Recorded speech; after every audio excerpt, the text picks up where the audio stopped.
So I think today is our 1 month anniversary.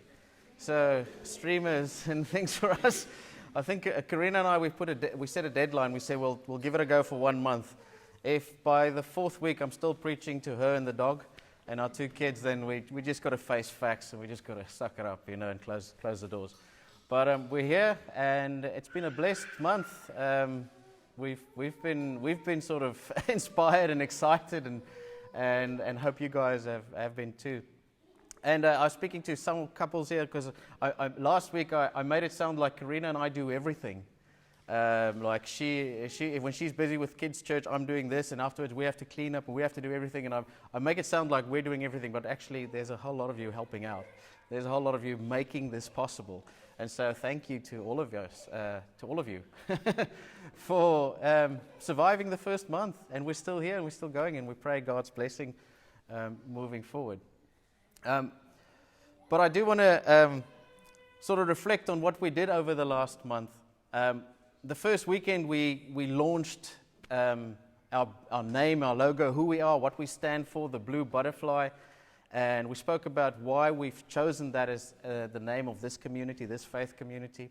And we have like this mantra, this tagline or a vision statement or whatever you want to call it, attached to our logo, where we say we want to create a space where people can come as they are, they can be transformed, and they can go out and make a difference in the world.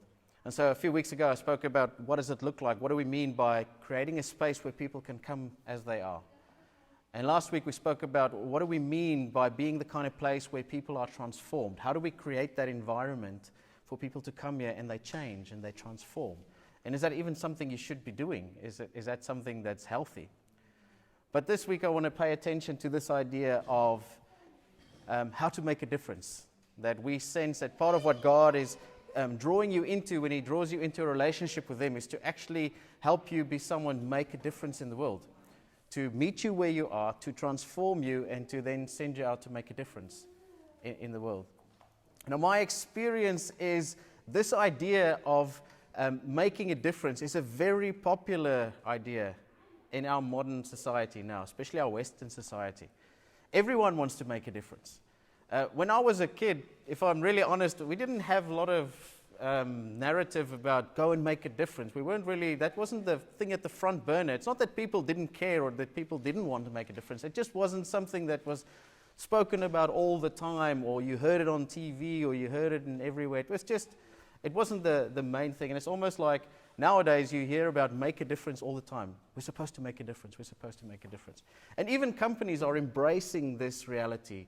That even companies are saying, you know what, it's not good enough to just make a profit. It's not good enough to just make money. We also should be making a difference. We should make this place, this world we live in, a better place. Karina actually works for a really great company, and they used to, when they had their partners conferences, they would take all the partners and they'd fly them to some exotic location, and they'd be set up in 5-star luxury hotels, and they'd be there for a week, and it'd be a conference, they'd have talks, and it'd be inspirational, and it'd be team building stuff, and it would also be strategizing for the following year. And so that's how they used to do that. But a few years ago, they decided, no, that's not good enough anymore. It's not good enough to just be good in your field and make money. They wanted to make a difference in the world. So a few years ago, they changed that strategy. And now what they do is they take all the partners, and instead of going to a luxury resort, they've actually partnered with people like Habitat for Humanity. And they fly to Vietnam and they fly to Cambodia, and they take all the partners there, and all the partners are on the ground building houses with their bare hands for people who don't have homes. And I think that's great. That's fantastic. And I think that's sort of, especially here in Australia, I sense that's where things are going. People are saying we should make this place better. We should leave it in a better state to what we found it. And it's one of the things that I love about Australia is Australians is very much about making this place better, caring for the environment, caring about people, changing lives. When there's bushfires, people leave everything and they fly across state and they go and help over there. Very much this idea of make a difference. Make a difference. And I love that. Now the thing is, when you read the scriptures, you'll quickly realize that that's something that God is actually passionate about as well. that he's also passionate about changing the world and making a difference.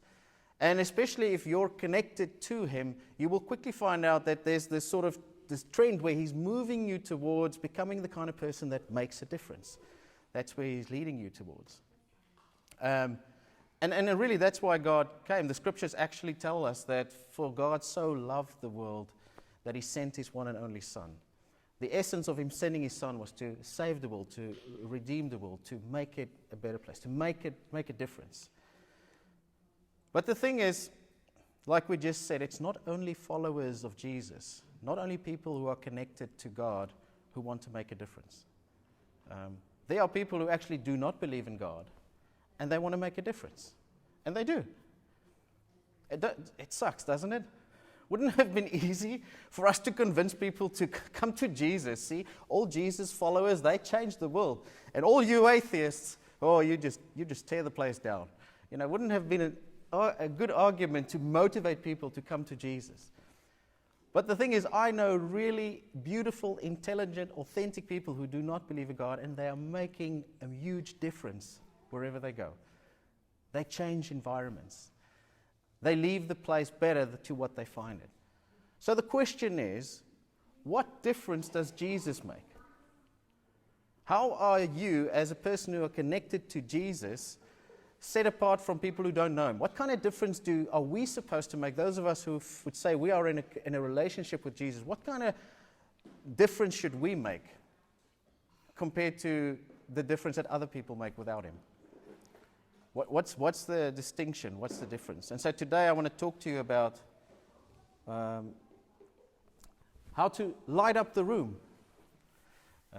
Be patient with my IT skills. How to light up the room. And this actually comes from, and there's so many texts we could have spent time on, but this morning I want to spend time in Matthew chapter 5 from verses, it's actually 14 to 16, but I've said 13 to 16. Where Jesus is actually speaking to his disciples, his followers, and he tells them, he says, you are the light of the world. A town built on a hill cannot be hidden. Neither do people light a lamp and put it under a bowl. Instead, they put it on its stand, and it gives light to everyone in the house. In the same way, let your light shine before others, that they may see your good deeds and glorify your Father in heaven. And so essentially, Jesus is saying here to us that when we step into this relationship with him, when we connect our lives to him, we become the light of the world. That as you place your faith in him, as you say, yes, I'm giving my life to you, I'm following you, Jesus, you're connected to him in such a way that he places his light inside of you, and you become the light of the world. You become a light bearer. You become a lamp that he sends out into the world, and you shine his light into a dark, chaotic, and scary world at sometimes. And this light that he puts inside you, it's no ordinary light. It's a powerful, transforming light. It's a light in the scriptures are often associated with the presence of God. And so in John, the Gospel of John, chapter 1, the writer says this about Jesus. He says, the true light that gives light to everyone was coming into the world. So Jesus is this true light that gives light to everyone. And then we become the light of the world. We become these lamps. Now, why is light required? Why is the world so dark? What darkness is he talking about? Or maybe, again, the scriptures can help us, because we need to set this foundation if we know what we're going to talk about. In Romans chapter 8, verse 21, the writer says, the creation itself will be liberated from its bondage to decay and brought into the freedom and glory of the children of God. So essentially what the scriptures are saying, this creation are trapped in a process of bondage to decay. In other words, all life in this creation, in this reality, gets older, gets sick, deteriorates, decays, and eventually dies. So all living beings, death is the ultimate end of the story of this creation, this reality we're living in. So in the end, everyone and everything will die. Is it dark enough for you yet? Can we lighten it up? Huh? And this reality that we are trapped in, this bondage of decay trap that we're in, is actually a consequence of something. It's a consequence of something in the past. The consequence of when humanity chose to distance themselves from God, distance themselves from the source of light, the source of life. And that created this bondage to decay trap that we're living in. And so darkness is the opposite of light. And if darkness is this bondage to decay, darkness is about death and decay, then light is about life and about blessing and about being reconnected to God.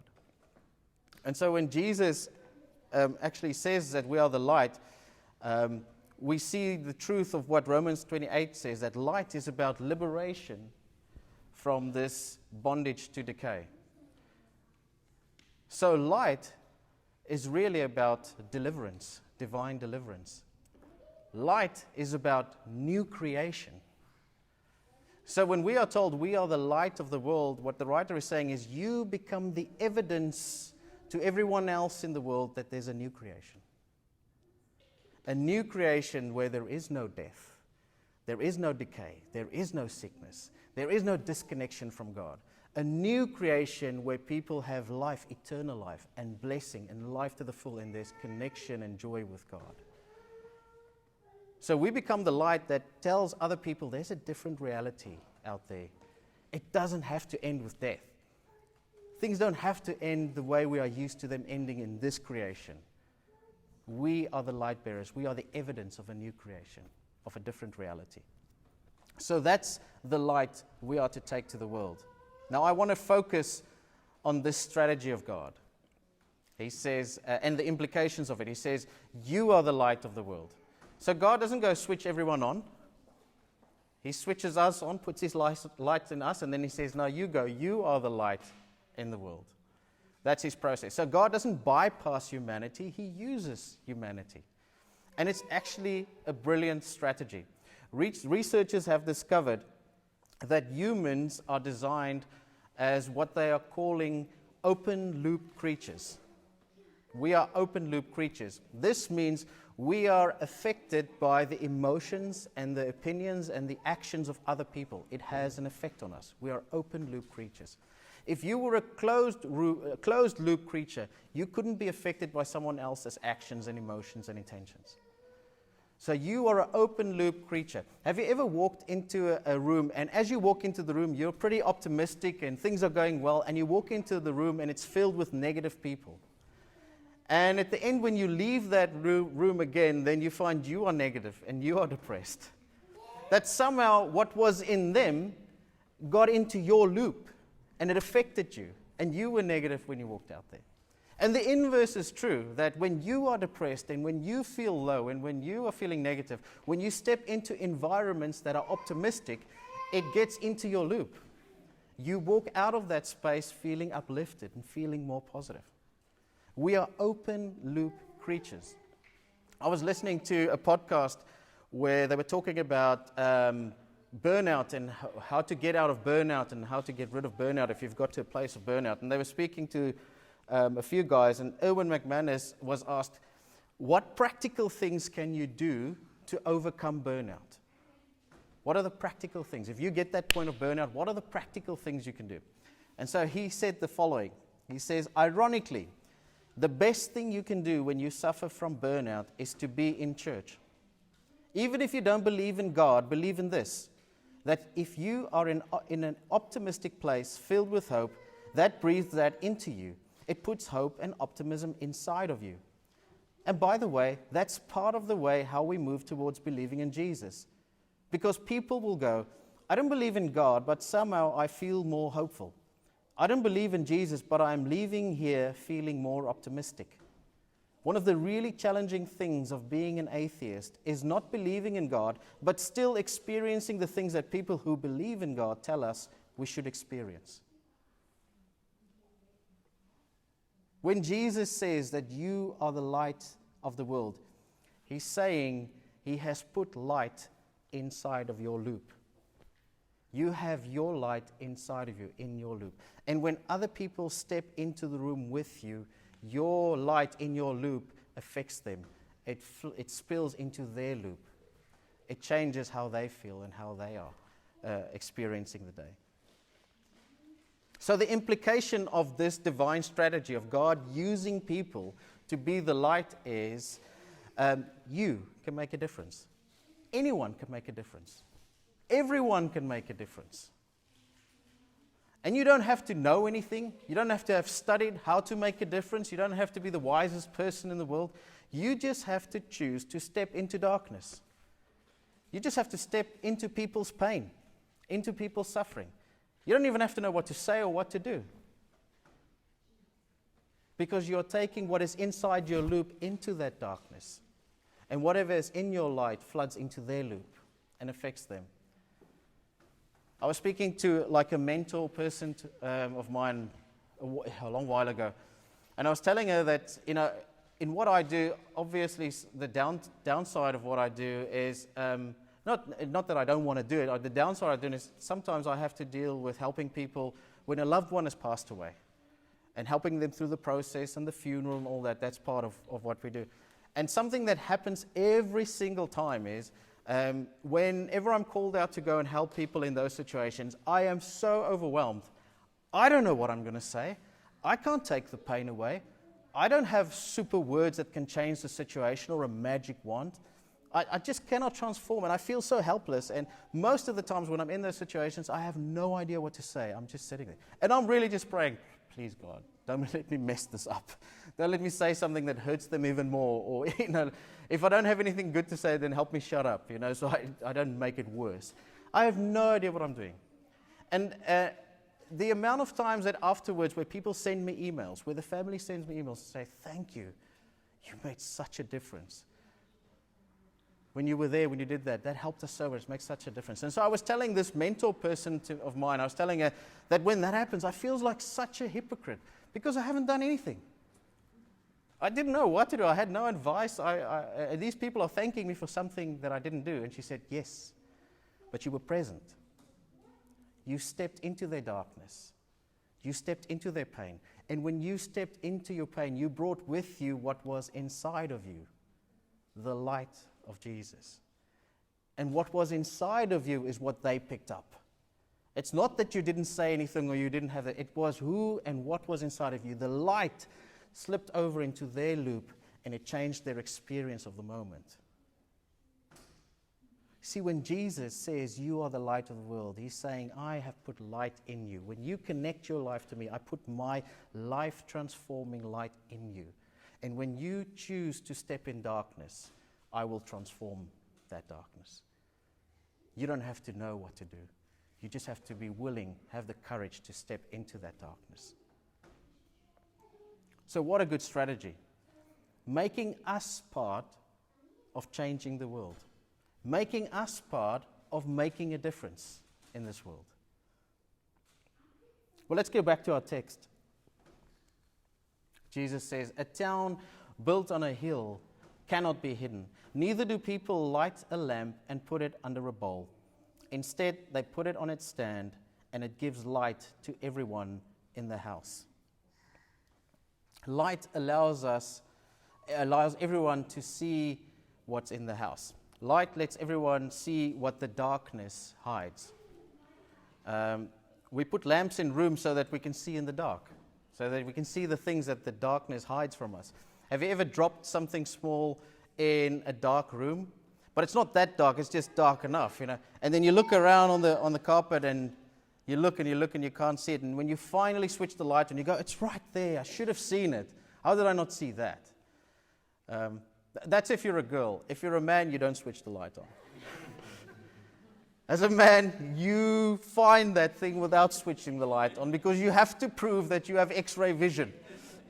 And it's only once you've broken a vase and your toe is bleeding that you concede you do not have X-ray vision and you switch the light on.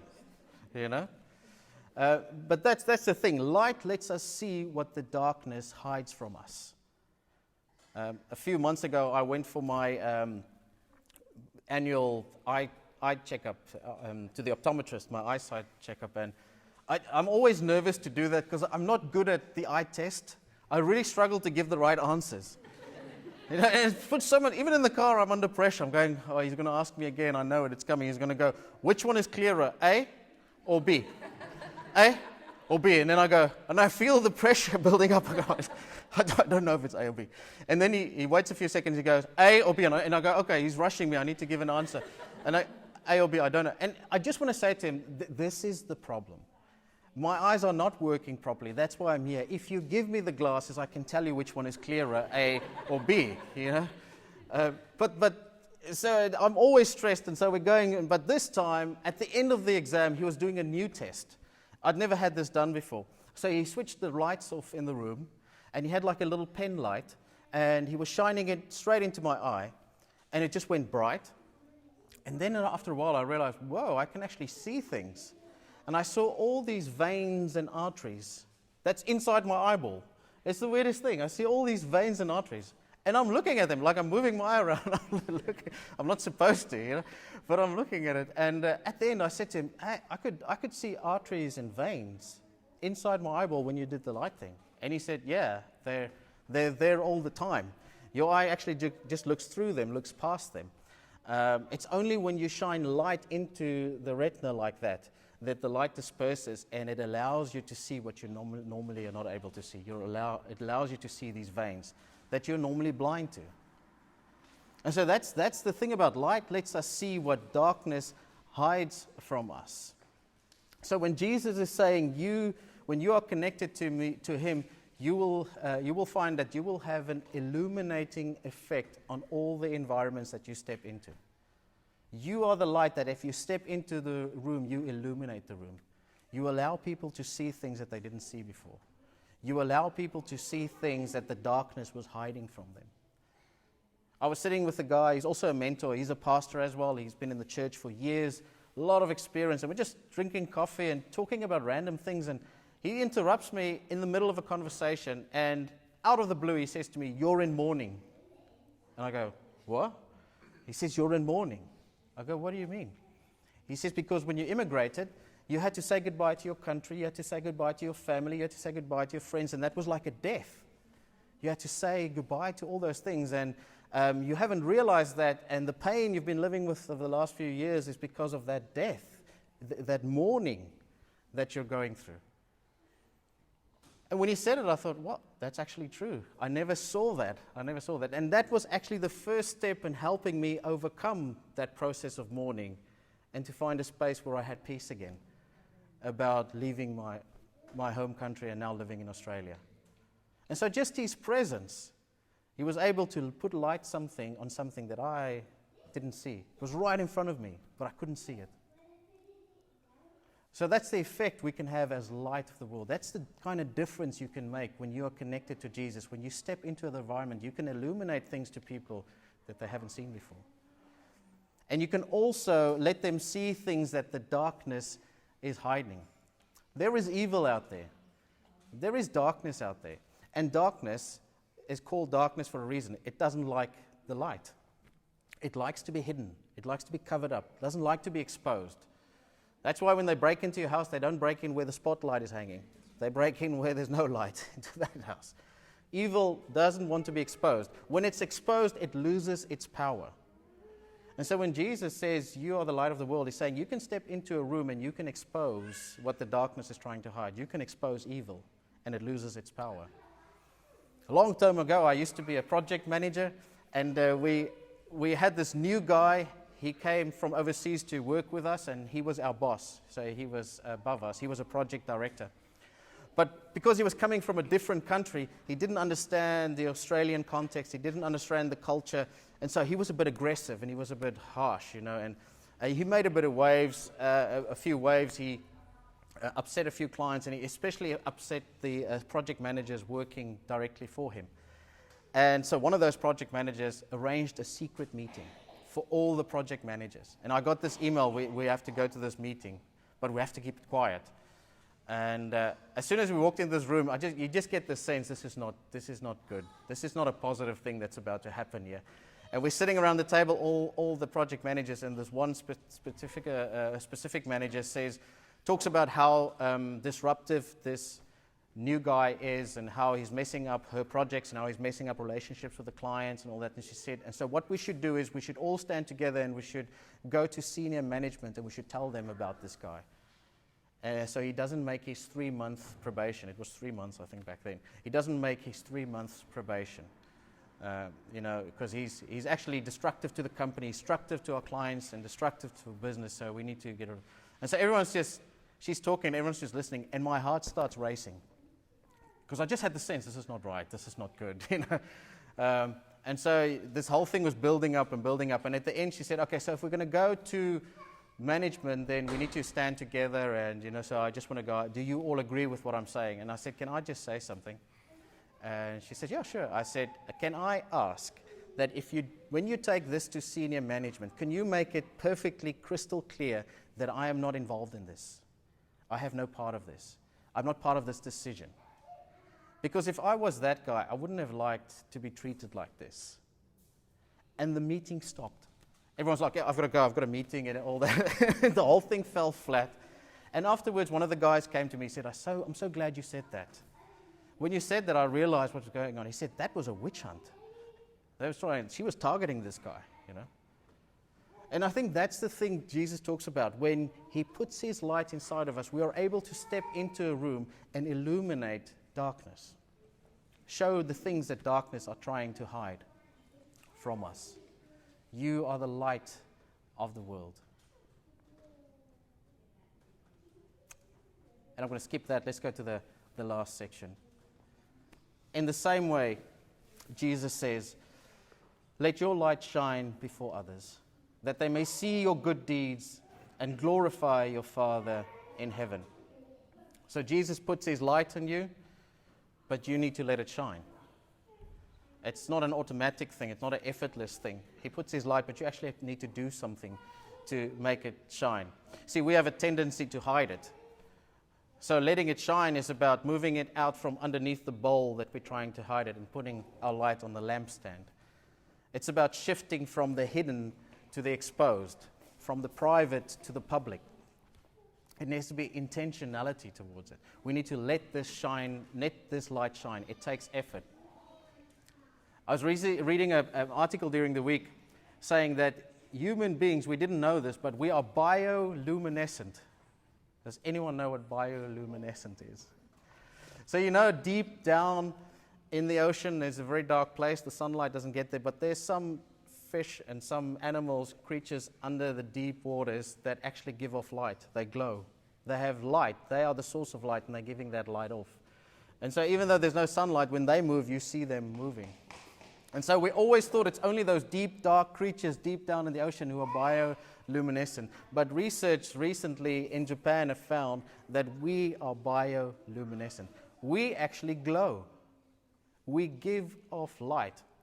Now it's in very small quantities and it's too low for the eye to pick up.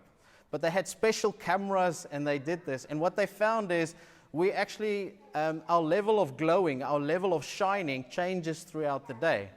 That it's at its peak at about 4 p.m. in the afternoon and at its lowest at 10 a.m. in the morning. And so what they're saying is our shining of our light is connected to our metabolism, to our metabolic rate. The more effort we're putting in, because at 3, 4 o'clock in the afternoon, you're working, you're busy, you're flat out, you're sweating, you're doing all these things, that's when you are shining. And by the way, it's our face and our chest area, our lips, our nose, and our face area that shines the most. But by that time of the day, you're glowing. You're giving so much light. But then after 4 p.m. when we go home and we start relaxing, then our light emission goes down. And about 10 o'clock in the morning, we're not giving off any light. The implications is shining, even our bioluminescence, takes effort. The busier we are, the more active we are, the more light we give off. And so Jesus is saying, let your light shine. This is not going to come without effort. It's going to take intention to let your light shine. You've got to get busy. You've got to be intentional. It's about being intentional to step into those places where people are suffering and they're experiencing darkness. That's a choice. It takes effort to do that. It's uncomfortable to do that. It's about allowing yourself to be in uncomfortable environments. spaces where you actually do not have the answer and you do not know what to do, and just trusting that His light is inside of your loop and it will shine.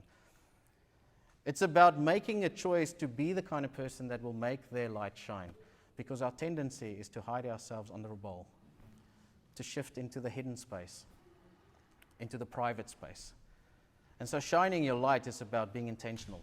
It's about shifting into the public. It's being exposed. And how do you shine your light? How do you shine your light? Let your light shine before others. It doesn't just happen, but it happens that they may see your good deeds and glorify your Father in heaven.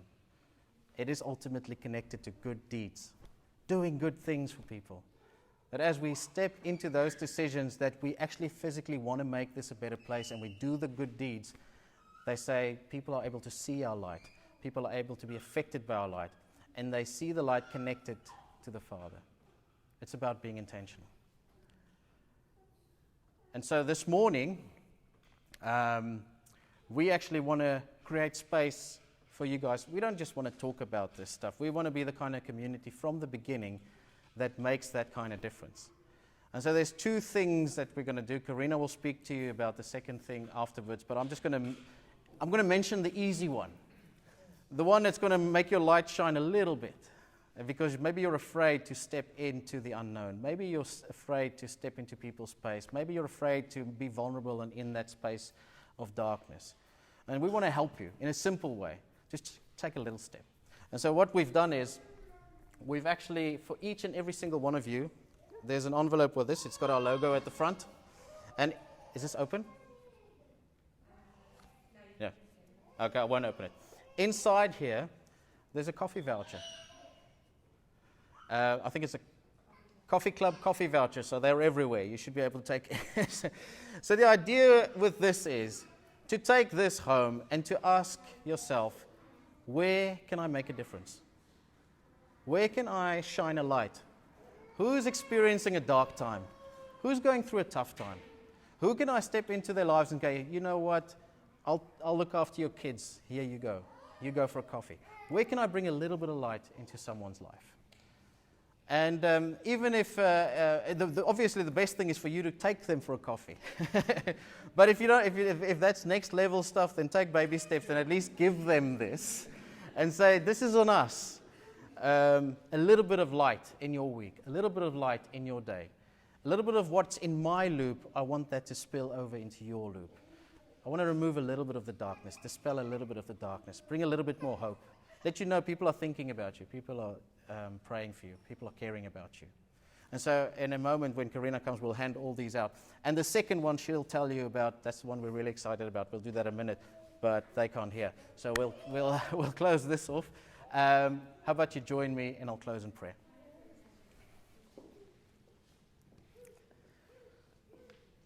Lord, what a privilege that you would say that we are the light of the world, that it's your intention that we should participate in making this world a better place, that you want us to be on your mission of making a difference.